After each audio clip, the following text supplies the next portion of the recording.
Let's talk about using the dodge tool to brighten up a photograph like this that's it's color, but it's too dark in some areas. So we're going to take the dodge tool.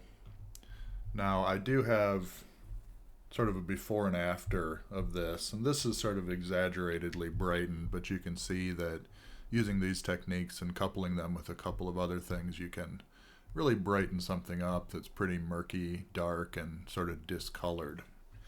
So to do something like that, just starting with dodge tool, I'm going to get in and either affect the midtones or the shadows first, and I'll probably do the shadows. Go in with a pretty low exposure. I want this to be pretty subtle.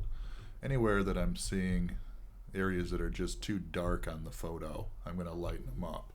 And you can see the before and after that is already looking pretty good.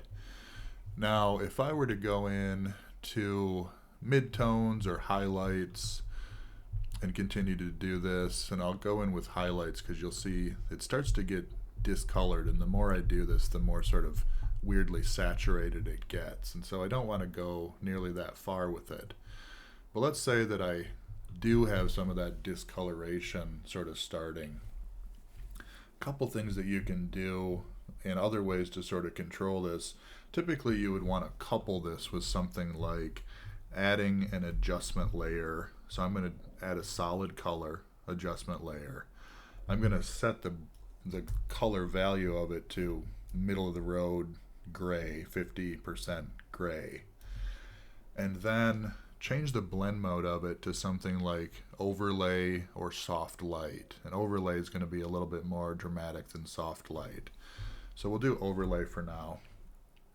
And you do have to rasterize your adjustment layer for this to work too. So I'm going to rasterize that gray layer that I just made. Now going in with a brush and painting with white, and you can adjust the opacity and flow of these brushes so that they're not quite so intense. But you can go over top and you're painting into that gray with white, and because of the blend mode that it's on, what it's doing is it's brightening up those shadow areas through a means that's fairly similar to what you're doing with the dodge tool. And so with that turned on and off, you can see that really starts to brighten it pretty nicely.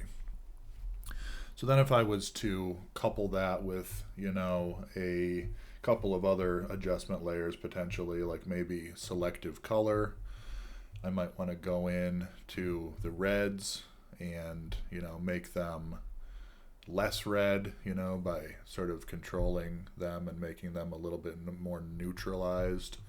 And you might go into things like, yellows or other areas too, and just sort of see if you adjust those a little bit, does it sort of balance out the color information overall on the face.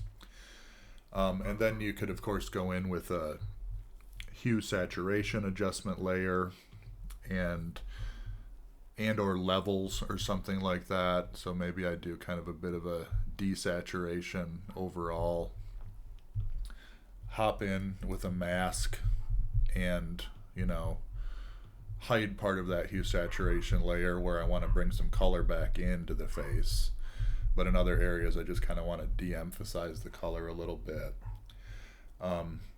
And yeah, something like levels then could help me to with more control sort of determine which areas, or curves would be even better, but I'm just doing kind of a quick and dirty example here. But that's starting to look, decent. So let's look at the before and after. I'll group all of those before, after, and yeah, sort of much more nicely balanced. So yeah, those types of techniques can work amazingly.